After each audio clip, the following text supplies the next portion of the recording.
સરકારના બંધારણને માનીએ, સરકારના રૂલિંગને માનીએ, સરકારના રૂલ્સને માનીએ અને કુદરતી રચનાને માનીએ, અવતારનો હિસાબને માનીએ, આપણે જે તે બધો આ દેશમાં ચાલતું વ્યવહારને માનીએ, કોના વિરુદ્ધ? વિચાર તો કરો, કોના વિરુદ્ધ? કોણ કહે છે કે સરકારના વિરુદ્ધ? અરે સરકારના વફાદારી તો તમે છો. રક્ષણ ખાતું તમે, ગવર્મેન્ટ ઓફ ઇન્ડિયા, ભારત સરકારના વફાદારીમાં છો તમે. અને આજે બેઠી છે સમાજ, એ આધ્યાત્મિક જ્યોત જ્યોતિ પ્રદીપ સમાજ, એ સી એન્ટી ક્રાઇસ્ટ. એ જે સમાજ આદિકાલથી, અનાદિકાલથી આ આદિમ જાતિ આદિવાસીઓ, એ સી એન્ટી ક્રાઇસ્ટ, ઈસવીસન ખ્રિસ્ત પહેલાના રહેનારા આ દેશ પર હેવિંગ નો બિગિનિંગ, અનાજકાલ પૂર્વીથી વડીલો ચાલતી આવેલી પેઢી દર પેઢી વહેલી વારસ, ઇનહિબિટર નેટિવ પ્લેસ જન્મજાત આધ્યાત્મિક જ્યોત જ્યોતિ પ્રદીપ સમાજ, નેચરલી કુદરતી સમાજ, નોન જ્યુડિશિયલ સમાજ. એને સમાજને સંરક્ષણ થવું જોઈએ, સમાજને કોઈ જાતનો હાનિકારક ના થવા જોઈએ. સમાજને રક્ષણ આપવા માટે ગવર્મેન્ટ ઓફ ઇન્ડિયા, ભારત સરકારે મુદ્રા તરીકે એમને રક્ષણ આપવા માટે વફાદારીમાં આપ્યા છે. આ વફાદારી કરવાનું છે સરકારનું. આ સરકારનું સંમેલન છે, સરકારની આરતી બેઠક. 1000 स्टेप्स कैसे कर लेते हो आप? Next climb mount Everest. Job में प्रमोशन के लिए क्या क्या करना पड़ता है? આ વફાદારી કરવાનું છે સરકારનું. આ સરકારનું સંમેલન છે, સરકારની આરતી બેઠક. એમનો વફાદારી એટલે સાર સંભાળ રાખવા માટે જવાબદારી જેને મુદ્રા ટોપીએ રાખ્યા હશે એમની જવાબદારી હોય છે. અમે એટલું નહીં, અહીંયા એટલું નહીં બોલવાનું. અરે લાખ અને તમારા દેશ, રાજ્યોના દેશથી આવેલી જે કઈ વ્યક્તિ હશે એને પણ આ સમજૂતી આપવાનું છે. આ ગાય સમાજની આ બેઠકો છે. હડતાલ નહીં કરવાની, ધમાલ નહીં કરવાની, લૂંટફાટ નહીં, કોઈને પડાવવાનું લેવાનું નથી, ધાર્યા બાલા ઉઠાવવું નથી, શાસ્ત્ર સાધન લેવાનું નથી, કશું જોઈતું નથી આપણને. કોઈનું પડાવી લેવાનું રહેતું નથી.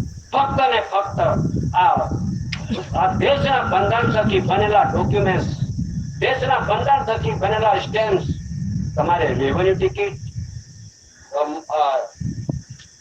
સ્ટેમ્પ, જેટલા બી ટિકિટો છે, રૂલ્સો છે, દેશના બનેલા ડોક્યુમેન્ટ છે, એ આપણો મોટામાં મોટો એક પ્રસિદ્ધિ થવા માટે, એની સમજૂતી કરવા માટે મોટામાં મોટું હથિયાર દસ્તાવેજ છે. આ મોટામાં મોટું હથિયાર. ક્યાં ભાલાધારા ત્યારે ઉઠાવવાના છે, ક્યાં ડંગોરા લેવાના છે, ક્યાં ઝઘડા કરવાના છે? ઝઘડાની વાત નથી. આ મહાન આધ્યાત્મિક વિશ્વ શાંતિ આરતી બેઠકના રૂપમાં અહીં બેઠા છો ત્યારે સર્વને બધાને આ બધી જાણ થાય, જાણી થાય કે આપણે અંધકારમાંથી પ્રકાશિત આવી જાવ.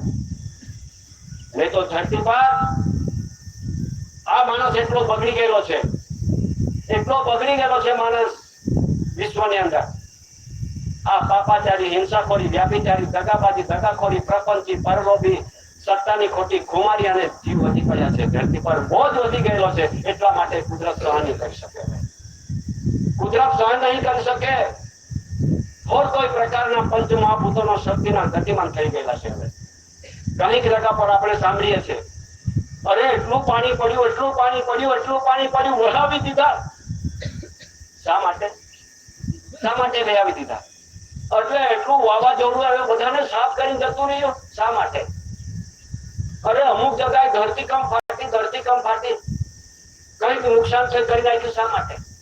અરે કઈક જગ્યા પર એમ કે જ્વાળામુખી ફાટી ગયા, બધું જંગલ હટકી ગયું. શા માટે?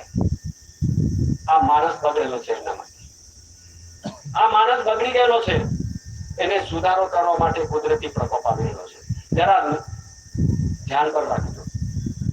ત્યારે ફરીથી પાછા આપણને મનુષ્ય માનવ સ્વરૂપ જીવન કેવી રીતે જીવાય, એના રાહ રસ્તા કેવી રીતે મળે, આ નર્ક વિષ્ટ વ્યસનમાં ફસી ગયેલો માનવીઓ આ શરીર બગાડી નાખ્યું છે. આ શરીર બગડી ગયેલું છે. આ કણી ખાવા માટે કણી આપણને જીવન આધાર મળ્યો છે. કણીના આધાર એમાં પાછું બીજું વધારાના ખાઈ લીધું છે. તેને નર્ક કહેવામાં આવે છે, તેને વિષ્ટ કહેવામાં આવે છે, તેને વ્યસન કહેવામાં આવે છે. આવી બધી જે આપણને આ શરીરમાં નાખી દીધું છે, આ મ્યુનિસિપાલિટીનો ડબ્બો બનાવી દીધો છે, કચરો બધો જ નાખી દીધો છે.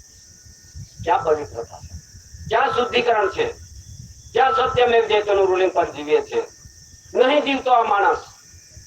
એટલા માટે ફરી આપણને પાછા માનવી માંથી માનવ સ્વરૂપ જીવન મળ્યું છે. આપણને આ માનવ સ્વરૂપ જીવન છે. તમને કહું, મારી જે જીવન છે તમારા આગળ હું સમક્ષ રજૂ કરું છું. મારા જીવનનું તમે તો બધા હતા છે. હા, તમે બગડેલા નથી. હું બગડેલો હતો. હું બગડેલો માણસ તમારી આગળ હું બોલું છું. અરે હું છે ને આ માછલા પકડો, મેં પેલું હારા બનાવે ને એ માછલા પકડવા વાળો માણસ અને બુંદી ખાવાળો માણસ. કંઈક કુકડા ખાઈ લીધા મેં હાકે મેં મારું શરીરમાં મેં નાખ્યું છે, મેં નર્ક નાખ્યું છે. એટલા માટે તમારી સમક્ષ હું રજૂ કરું છું. હું એવો મેલો ગયેલો માણસ હતો, બગડેલો માણસ. આ ઉધારો કરવા માટે કટાસમાં નથી જવું. મને દાદા કેવી રીતે લઈ લીધો હશે ત્યાં કે આ બગડેલા માણસનું જ જરૂર છે. હું બગડીને પછી ગયેલો છે દાદા. હવે સુધરીને પછી તમારા સમક્ષ બોલું. હું એવો માણસ હતો. અરે દારૂના બાટલા પી ઉડાવી દેતો. અરે હું બાટલો પીતો એટલે 4 જણા ભેગા થાય એ કોઈને ગાંઠે. મોવડ્યો ડાયો એટલે મોવડા વીણવાના. ગુલિયો ડાયો એટલે ગોળમાંથી બનાવવાનો. સાકરિયો ડાયો એટલે નો સાકર નાખવાનો અને એનાથી જો પાણીનો રસ બનાવીનો. અને મેં પીધો એટલે ચોથો બની ગયો. તમને ગાંઠું ના ગાંઠું ને? કેમ કે 4 બની ગયા ને. તો 4 બન્યા એટલે કોઈ તું ડરતો નથી. તે માયો પીતો હો આવી જો. કોણ કરાવે છે? મોવડિયો ડાયો ને ગુલિયો ડાયો ને છાકરિયો ડાયો. આ 4 જણા અને હું પીવા વાળો એમ 4 જણા અમે ભેગા થયેલા. ત્યારે તેમાંથી મને ઉગારીને આ તમારા સમક્ષ હું સ્ટેજ પર બોલવા માટે મને દાદાએ રાખ્યો છે. દાદાએ રાખ્યો છે તમને આ બધું સમજણ આપવા માટે. ત્યારે પછી આ જે બધી આપણે અનીતિ હતી આપણી પાસે, કુકૃત્ય કરતા હતા આપણે એમાંથી પવિત્ર અને શુદ્ધિકરણ તરફ આવવા માટે આ શરીર ચોખ્ખું રાખો. આ શરીર ચોખ્ખું રાખો. તમને શાન અને જ્ઞાન અને ભાન આવશે કે હું ક્યાં બગડેલો છું.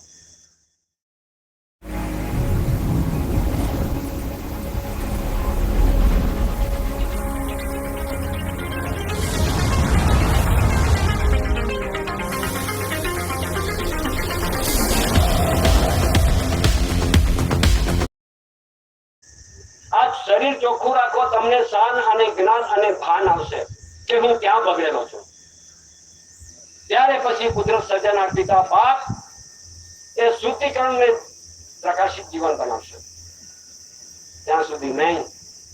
તમારે મારી જે કુમારી હતી, મારું જે અભિમાન હતું, મેં એવો બળવાન હતો.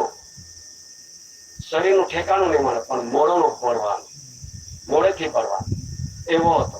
ત્યારે આજે તમારા સમક્ષ હું વિવેક કરીને એ તમને હું એ જાણ્યું કરું છું કે હું ભગવાનને હોતવા નીકળેલો માણસ પણ હતો. ધામોમાં ફરીને થાક્યો. હું ધામને ફરવા વાળો માણસ હતો. 68 તીર્થ વધારે કર્યા છે મેં પછીથી. એ પણ મને ભગવાન પણ ના મળ્યો. અને જેટલા મંદિરોમાં ધામમાં ગયો મને ભગવાન નહીં મળ્યો.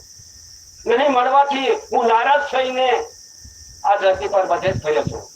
ગુજરાત, રાજસ્થાન, હરિયાણા, દિલ્હી, ચંડીગઢ, પંજાબ, જમ્મુ કાશ્મીર, શ્રીનગર, હિમાચલ પ્રદેશ, ઉત્તરાખંડ, ઉત્તર પ્રદેશ, બિહાર, ઝારખંડ, છત્તીસગઢ, આંધ્રપ્રદેશ, કર્ણાટક, ગોવા, મુંબઈ, દીવ દમણ કેન્દ્ર શાસિત પ્રદેશ, કેરલા, તામિલનાડુ, ઓડિશા, પશ્ચિમ બંગાળ, મિઝોરમ, ત્રિપુરા, નાગાલેન્ડ, મણિપુર, કોઈ રાજ્ય બાકી ના એવો ભગવાન હોદવા વાળો માણસ તમારો સમજ બોલે તમારે.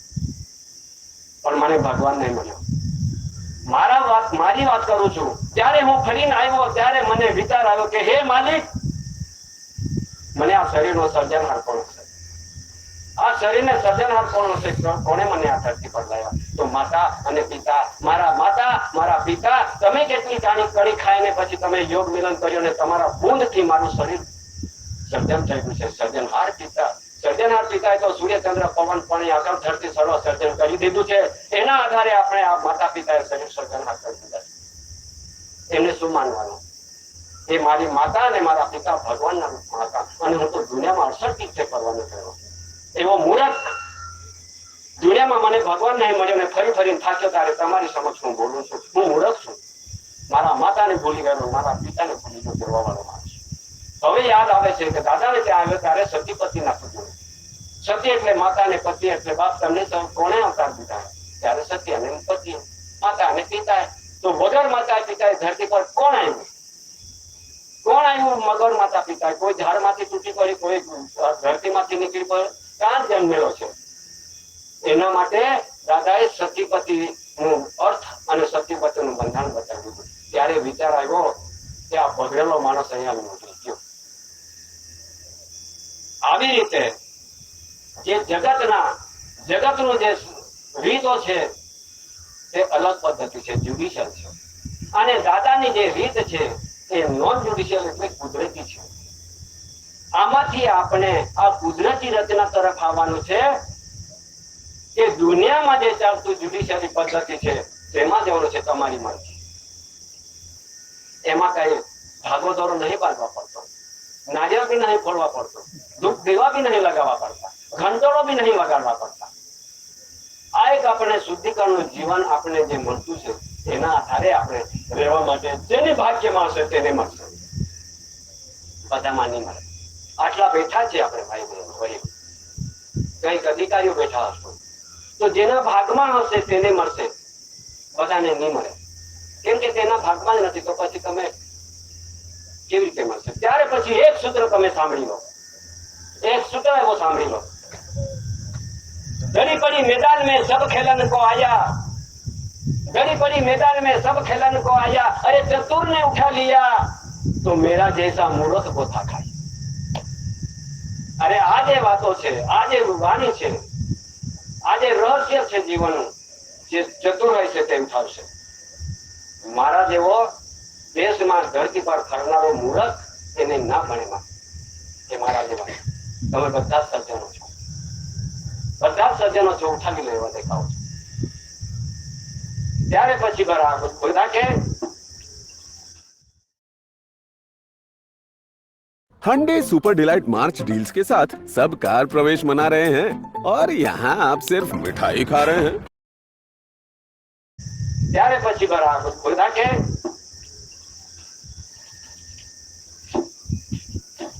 એક વખત એવું બનેલું તે હું તમને કહું.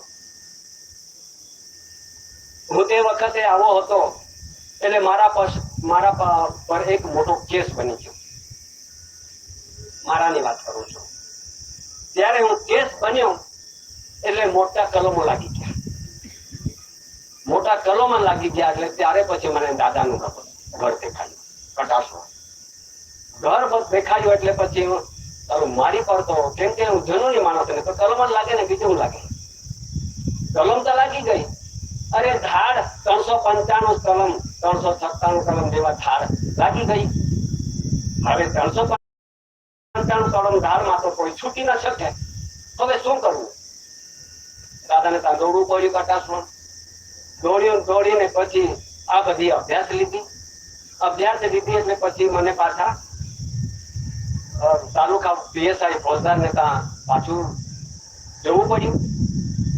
પછી દાદાને ત્યાં અભ્યાસ લીધી એટલે ત્યાં મેં રજૂ કરી. મને કે તમે સતીપતિ વાળા છો? મેં કીધું હા અમે સતીપતિ વાળા છે. શું છે સતીપતિ વાળાનું? મેં કીધું સતી એટલે માતા અને પતિ એટલે પાપ. માતા પિતાના યોગ મિલન થી શરીર સ્વરૂપ લઈને બ્રહ્મના બગીચામાં મને એક અવતાર મળ્યો છે, માતા પિતા. તો સાહેબ તમે તમારી માતા પિતા છે કે નહીં? પૂછ્યું. તો છે ને. તો પછી તમારી માતા સતી અને તમારા પિતા પતિ, એ બેઉ મળીને તમારું શરીર ધારણ થયું છે. તો તમે વગર સતીપતિ વાળા છો એવું જો તમે ધારતા હોય તો માતા પિતા વગરના તો કોઈ ધરતી પર અવતાર નથી. તો પછી સતીપતિ વાળાને વિરોધ કેમ જાઓ છો? ઓહો, હું પણ સતીપતિ વાળા. તરત જ વિચાર માંડેલો. કેમ કે જ્ઞાની માણસો નહીં વિચારનો જવું. અરે પોતે સાથી ચોકી લીધે. અરે હું પણ સતીપતિ વાળા. પછી કે તમે સરકારને નહીં માનતા. મેં કીધું કયા સરકારને નહીં માનતા? આ ધરતી પર કેટલા બધા સરકારો છે, કેન્દ્ર સરકાર, મધ્ય સરકાર, ઓઆઈજીએસ, બીએસસી, બ્રિટિશ નાગરિક, યુકે સરકાર, republic, central government, mobocracy, democracy, panchayat, બધી સરકાર કહેવાય છે. તો આટલી બધી સરકાર કામ છે. પછી ફોજદાર કે આટલી બધી સરકાર તો મને બી નહીં ખબર. આટલી બધી સરકાર ચાલતી તો મને બી નહીં ખબર. મેં કીધું સરકાર તો ગવર્મેન્ટ ઓફ ઇન્ડિયા, દેશની અંદર સરકાર ગવર્મેન્ટ ઓફ ઇન્ડિયા. જે તમારી ટોપી સિંહાસન છે અને કભી તારા રાષ્ટ્રીય અષ્ટાક લગાવ્યા છે એ ગવર્મેન્ટ ઓફ ઇન્ડિયા, ભારત સરકારે વફાદારીમાં તમને આ મુદ્રા આપવામાં આવ્યા છે. સાહેબ તમે કોને માનો છો? કેન્દ્ર સરકાર જેવું તો લખેલું નથી. કેન્દ્ર સરકારના મુદ્રા છે એવું બી નથી, રાજ્ય સરકારના મુદ્રા છે એવું બી નથી. એમાં તો લખેલું છે ગવર્મેન્ટ ઓફ ઇન્ડિયા. તો અમે જે સરકારને માનીએ છીએ, તમે વફાદારીમાં તમને મુદ્રા આપવામાં આવે છે, યુનિફોર્મ ડ્રેસ આપવામાં આવે છે, બૂટ મોજા દોરી બધું આપવામાં આવે છે વફાદારીમાં. અને અમે જે ભારત સરકારના એક પરિવાર છે, કુટુંબ પરિવાર છે, એમને રક્ષણ થવા માટે તમને આ ભારત સરકારે આ બધી મુદ્રા આપવામાં આવે છે. તો રક્ષણ કોનું કર્યું? તમે કોનું રક્ષણ કર્યું આજ દિન સુધી? તો આ પરિવારની રક્ષણ કરો છો કે કેમ? તમે કહો. ત્યારે એને વિચારો તો સારું. અને ગવર્મેન્ટ ઓફ ઇન્ડિયા ભારત સરકારના વફાદારીમાં છે, તો વફાદારી કરી કે કેમ એમ પૂછ્યું. તમે તો જ્યારે એક નેતા આવે દિલ્હીથી, તો હજારો ડીએસપી અને પોલીસો અને પીએસઆઈ બધા ભેગા થઈ જાય રક્ષણ કરવા માટે તેમના.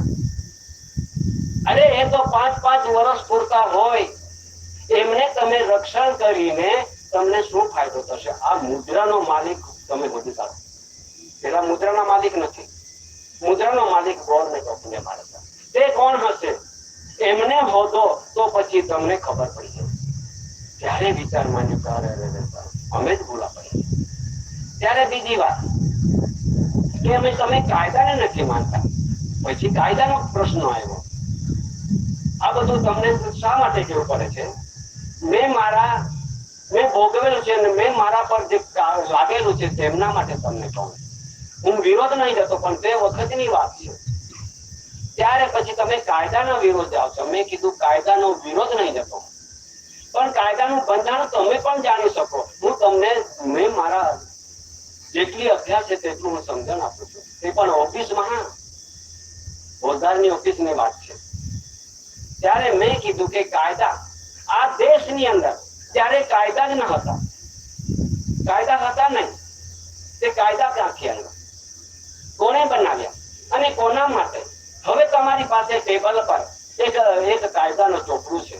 ઇન્ડિયન પિનલ કોડ કહેવામાં આવે છે, તેને આઈપીસી કહેવામાં આવે છે. ઇન્ડિયન પિનલ કોડનો એક કાયદાનો ચોપડું બને છે. તેમાં 511 કલમોનું ચોપડું બને છે. તો તમે ખોલીને જુઓ, એમાં ઉપર લખેલું છે કે ઇન્ડિયન પિનલ કોડ. એનો અર્થ જાણી શકો તમે. આપણે ઇન્ડિયન એટલે કે આ દેશમાં, ભારત દેશમાં બહાર દેશથી આવેલી પ્રજા, હિન્દુ મધ્ય એશિયાથી આવે છે, પારસી ઈરાનથી આવે છે, મુસલમાન અરબસ્તાન, તુર્કસ્તાન, અફઘાનિસ્તાનથી આવે છે, અને ક્રિશ્ચિયન અમેરિકા, બ્રિટન ત્યાં દેશોમાંથી આવતા હોય. જે લોકો આ દેશમાં આવે એને ભારતીય ઇન્ડિયન કહેવામાં આવે છે. ઇન્ડિયન એટલે કે બહાર દેશથી આવેલી પ્રજાને ઇન્ડિયન કહેવામાં આવે છે.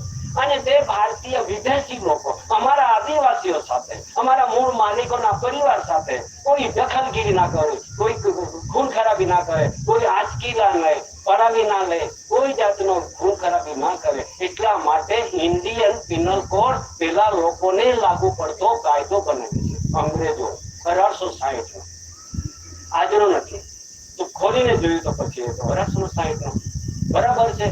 અને ઇન્ડિયન એટલે બહાર દેશથી આવી. આ સમાજ ઇન્ડિયન નથી, આ આદિવાસી ઇન્ડિયન નથી, આ આદિવાસી રિપબ્લિક નથી, આ આદિવાસી રિલીફ રેફ્યુજી નથી, આ લોકો વિદેશી નથી, આ લોકો ધર્મના નામે ઓળખાતી પ્રજા નથી. આ સમાજને રક્ષણ માટે તમને આ બધું આપેલું છે. તે લોકો પડાવી ના જાય, લૂંટી ના જાય, તૂટી ના જાય, ખૂન ખરાબી ના કરી જાય. એટલા માટે ઇન્ડિયન પિનલ કોડ તમારા